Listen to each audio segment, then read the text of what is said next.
Stadium. Welcome back to the Traders Network.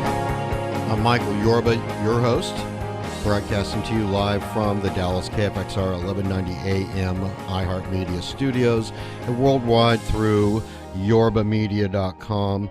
All right, I am joined on the show right now with Nathan Hansen, coming to us out of Canada, President, CEO, Robix Alternative Fuels, and symbol on the Canadian Stock Exchange, RZX. All right, Nathan, welcome to the show. How are you? Thank you very much. Very well, Michael. It's nice to meet you. You too. Glad to have you here. Nathan, you've been active in the capital markets since 1986, working on various teams of technical advisors, projects that range from oil and gas exploration and production to revolutionary technologies and the patents that are usually part of all of them. Would you give us just that's a very high-level bio on you, but give us a little flavor for who you are, and then I'd love to get into what Robix Alternative Fuels does. Well, my specialty is finding value in patents that have been brought to near commercial stage, combining them with capital markets at the junior level. And when we put these two together in our industry, we call them capital market shells that are dormant with some assets in them. And we find the development of those assets quite enjoyable and putting the team together. So in our world, it's about putting the planet first, adding people to it, and with capital A&D, profits. Okay. So that's our motto. Good model. Good model. Now talk to us about Robix Alternative Fuels. I got to look at your videos on your website. By the way, let's make sure that comes out here. ROBIX Fuels, FUELS.com.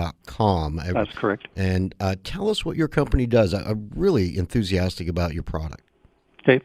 First of all, we're a technology suite. So we bring technologies. Our primary asset is the COVE. The COVE is an acronym for Clean Ocean Vessel. It's a mechanical recovery vessel as opposed to anything that deals with chemicals. This is purely mechanical recovery of spilt oil. So we're capable of recovering spilt oil at a very high rate of oil recovery and a high rate of efficiency.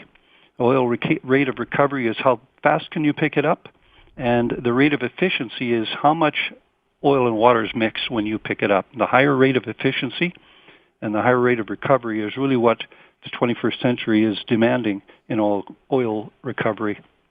Now tell me how this works. I mean, we've got a few minutes in this segment, so we don't have to rush on this. Okay. How does a mechanical recovery vessel work? Let's say that BP oil spill that happened in the Gulf as an example. Yeah. Primary example. So you have a very high number of barrels of oil spilled into the ocean. And in the case of our vessel, heavy oil that gets more viscous through time because it's not recovered quickly was a challenge for that spill and all its contractors. Mm-hmm. So our vessel is capable of very rough sea conditions up to Beaufort 6, which is an 8-foot wave condition, is very capable of continuing to pick up the oil. On a mechanical basis, these are two contra-rotating drums, and those are evidenced if you see the video on how those drums match each other. They contra-rotate. Two physical principles are involved in that rotation. One is when you have metal contact to oil, the oil is called oleophilic. It wants to cling to the metal. Where it does not want to cling to water, that's oleophobic. So that's one physical principle, oleophilic. The second physical principle is that when two drums are placed close together and rotated in that fashion at recovery or at rotation speeds of near 40 RPM, you'll find giant drums moving at 40 RPM. It creates a vorticity in between those two drums, and that pulls the oil up at a much faster rate. So you get a high rate of recovery. And that's the basic two principles of the technology. Okay, oleophilic and vorticity. Here's the part that I'm excited about. You're not using any chemicals, so there's no residue left around to kill whatever biological entities are in the water, let alone the animal or wildlife. That's absolutely correct. Our goal is to be 100% oil recovery. We have done many tests on this, and this commercial vessel in its previous design was tested. The numbers were dramatic, 90 to 97% rate of efficiency. So you're picking up a very high rate of volume, and you're picking it up with little water in it. So now there's got to be somebody else out there that would be a competitor. Talk to me about the competitive advantage that that your company Robix Alternative Fuels has relative to the other processes. And well, let me stop there and stop stammering and just tell me about the competitive. Okay, advantage. We've identified 3 real competitive products out there. There's probably more worldwide, but North America, we've identified 3 that are very competitive for these things: the rate of efficiency, the rate of recovery. But where we shine is our biggest advantage is we're able to continue to operate efficiently in very rough sea conditions. Many of our competitors have to stop operating when any waves get higher than the minimal wave conditions. So, the numbers are obviously arguable, but we have proven this in up to 8-foot wave conditions. So this technology's biggest advantage is its ability to work in rough sea. Let's talk about market share a little bit. I think we've got about 3 or 4 minutes left in this segment. Mm-hmm. You're in Canada, but yes. Oil spills don't just happen in your backyard. They happen all over the globe. Talk to me about getting the word out to the other, Singapore, Malaysia, China, things like that. Yeah, our goal. We're a new company. We only went public a year ago, and everything that we've planned is just coming to fruition now. We're launching our very first showcase 40-foot unit over the next few weeks. Our rollout globally is part of an aggressive plan, but we are a made in Canada and startup in Canada. So we start here and we move globally. We've identified a number of countries that are keen to have us involved in their protocol for mechanical oil recovery. And while I can't talk about which countries they are now due to discussions that we're having internally about which country we would like to start with, they're near to both our backyards. Talk to me about the cost efficiencies of working with your technology versus the technology, let's say, because I think it was primarily people running along the beach and then chemical technology that they were using for that BP spill. Talk to me about the dollars and cent efficiencies going with you versus the old-fashioned ways. Well, there's a number of initial efficiencies, and that is that this machine has 2 operators, one for safety purpose and the other for operatorship. Is a very simple mechanical operation. It's towed by tugboats so that you have just those operators. So you don't have massive amounts of people necessary for the shoreline, except if we're not brought in quick enough. So it's an early recovery that is where it is necessary to have our equipment involved. For doing late stage cleanup, it's still there, but of course oil spreads around and wind blows and things go to the shore. So ours is an initial large tool out of a toolbox. So if we get to the spill soon enough, it's a big advantage. If we get there late, it just we're still an advantage, but it's harder work. Okay, all right. So, but what I'm trying to drive at is, what percentage would you attach to the cost savings going with bringing you in? Let's say that somebody was smart and they brought you in at the optimum time, right after it happened, versus what they were experiencing or BP had to experience in their cleanup efforts. Give me some kind of ratio. And I know you can't be exact, but generally. It's a good question, but very complex question because the variables are as dramatic as where the next storm is going to take place and what day it's going to hit in an area like the Gulf. The biggest, actually, it's something that it's difficult to answer accurately, difficult to answer even in general terms. Part of our business plan is to collect the oil and keep it for saleability as a total recycling system for the oil. So that, combined with the lower costs of recovery and collection, is built into our model, but it's very complex. It'd be difficult to answer that in just a few moments. Got it. I can tell. But if somebody did want to drill down deeper into that question or the other ones that have come up off the show, what will be contact information for you for the listening audience to reach out to you? Two ways to reach out in our electronic world. I'm at nathan@robixfuels.com. That's Nathan at Robix, Robix, fuels spelled plural, FUELS.com. I can also be reached on my direct line, which is 250-683-8957. Okay. And the symbol again on your stock? RZX or RZX in Canada. And for those European, it's Frankfurt R0X. All right, Nathan, let's take a break now, and then we'll drill down into more of the technologies on the other side of this commercial break, all right? Sounds good. Thank you. You're welcome. We'll be right back with Nathan Hansen, President, CEO, Robix Alternative Fuels, RZX, robixfuels.com. We're going to drill down into this technology on the other side. We'll be right back.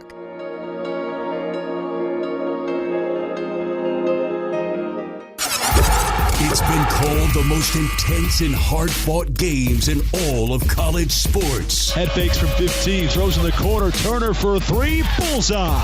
From every close game to every blowout, it's all right here on the Red Raiders Sports Network. The Red Raiders face off with Iowa State Saturday, January 24th in Lubbock. Tip-off is at 3. The pregame show will start at 2:30 on Talk Radio 1190.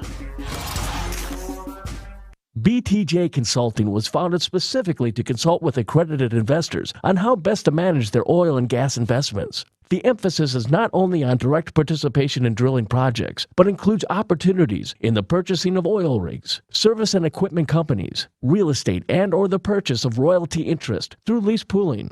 This strategy further mitigates risk and spreads their clients' investments over the entire sector whenever possible. For more information, call 469-518-5008 or info@btjconsulting.com. 469-518-5008 or info@btjconsulting.com. That's 469-518-5008 or info@btjconsulting.com. And tell them Yorba sent you. Hi, it's Matt Patrick. Does the IRS believe you owe $10,000 or more and you don't think that you do?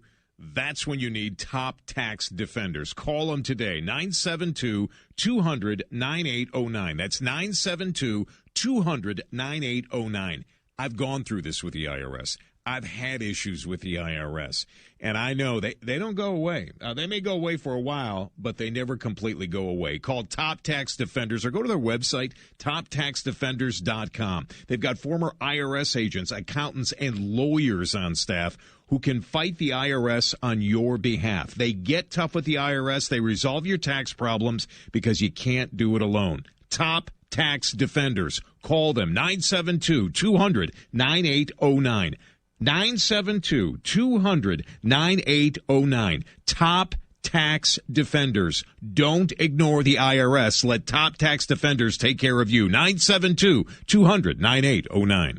Are you living with pain? So was Lisa, a brave Marine wounded in Iraq. After surviving an explosion, I was on horrible painkillers. I tried 1-hour pain relief, and now I'm pain-free all day without dangerous side effects. And it works in less than 1 hour. Try it free for 1 week and pay only the shipping with no automatic shipments. Call 800-300-1086 right now or visit onehourpainrelief.com. That's 800-300-1086. 800-300-1086. Vistaprint's semi-annual sale is going on now through Tuesday, January 27th, and customers are really excited. Perhaps up to 50% off site-wide has something to do with it. Just enter promo code SAVEBIG at checkout. No space between save and big. 500 business cards start at $9.99. Postcards and flyers are 50% off. And t-shirts, they're 40% off. Go to Vistaprint.com now through January 27th and browse their wide selection of custom products. While you're there, save up to 50% site-wide. Just be sure to enter promo code SAVEBIG at checkout. February 28th and March 1st, the biggest weekend in Western sports history returns to AT&T Stadium. Saturday, February 28th, it's the PBR Iron Cowboy, where 24 of the best bull riders in the world battle it out in a one-of-a-kind bull riding event that only the PBR could bring you. Then Sunday, March 1st, it's RFD TV's The American, where the best cowboys in the world compete for the biggest one-day payout in the history of rodeo. Save up to $50 with our Ticket to Ride combo on sale now at Ticketmaster.com. Welcome back to the Traders Network. I'm Michael Yorba, your host. Thanks for joining us. Broadcasting to you live from the Dallas KFXR 1190 AM. iHeart Media Studios, and worldwide through yorbamedia.com. All right, I have on the show with me now Nathan Hansen, President, CEO, Robix Alternative Fuels, symbol RZX on the Canadian Stock Exchange, and robixfuels.com. All right, Nathan, we got a pretty good idea of what your company does in a general, but now you started off the conversation by saying that really Robix Alternative Fuels is a technology suite. You've got multiple technologies that you're using. Would you mind if we delve into that? Sure, I can. I have not made any public announcements on each of the targets we have, but I can say generically that combining the Cove technology, which we already own completely, the IP is owned by Robix with no attached royalties to it, so we're 100% in that IP. But there are other ancillary compatible technologies that we're bringing to follow the Cove. Now, let me stop you there. For those that may have missed the first segment, COVE stands for Clean Ocean Vessel, right? That's correct, yes. Okay. Please continue. The compatible technologies are, I serve this to explain this by when the Cove picks up the large quantities of oil, it needs to put them somewhere. It needs to store them. And in order to store them, there's two ways. You can inject them back into the subsurface through disposal. You could take them and put them through waste refineries, which handle quantities of oil that is dirty, quantities of oil that have contaminants, water, etc., whichever could be added to oil when it's picked up off a spill. But there are technologies out there that can dry up oil, taking the water out of it, taking the emulsions out of it, and have a very high-grade oil that can be sent to a refinery. Now, not every refinery can handle every type of oil, but we've identified refineries, we've identified technologies that take off or knock off the water content of oil, technologies that de-emulsify oil. And so that is basically our suite of technologies, is to be a central turnkey company that operates by separating oil from water and turning that oil into a maximum value oil. Now, I'm not an expert at this, but I would imagine that the oil, and I don't mean to keep beating up on BP because it's an unfortunate event for everybody involved, including the shareholders. But I imagine the oil spill that occurred in the Gulf, really a lot of that oil that came out, not much of it was really recoverable or recyclable, and to be able to put back into the production stream. Is that correct? Unfortunately, yes. But with every disaster, it's a very large learning opportunity. And what we were able to determine was that much of the activity in the early stages of collection and recovery of that oil, much of that activity didn't have capable equipment or response. Now, that's an arguable statement because some said we had the equipment and we were there, and there were many other things involved, not to say the least of which is political when it comes to what we're doing with a giant oil spill, a disaster of that magnitude. But the technologies are all out there. Sometimes they're in an inventor's garage at that stage. Sometimes they're developed commercial but need to be found in order to bring them to a disaster of that magnitude. But fact is, emulsions are part of it. Weathered oil, leaving oil on the surface of water in an ocean for weeks, causes things to take place with viscosity, etc. So how we approach this is using the Cove technology is an extremely value in the extreme value is in picking up quickly large rates. Then taking the ancillary compatible technologies and putting them through those processes. At the end of that day or that week or that period of time, short period of time, where you could market that product to is quite profitable. I would say dramatically profitable. I would imagine it is. Now, let's get back into the actual units that we're talking about. I think you would call it a unit, the clean ocean vessels themselves. Yeah. You're going to have your first commercial unit showcased here within a couple of weeks, if I'm correct, right? Yeah, a few weeks. Our first target date was the end of February. We're dealing with the government regulators at this point, so we're probably in that few weeks generally, but it's getting to that point now. We're at the 11th hour. So one of the key points that I got from the conversation with you is that being able to react quickly with the mechanical cleanup process that you bring to the market, which means to me, if you've got an oil spill in Singapore and you're in Alberta, Canada, you're going to have that. I mean, that'd probably take 3 to 5 days to get it from one coast to the other. You're going to have these things placed around the world to react quickly, aren't you? Yes, our business model allows for a customer to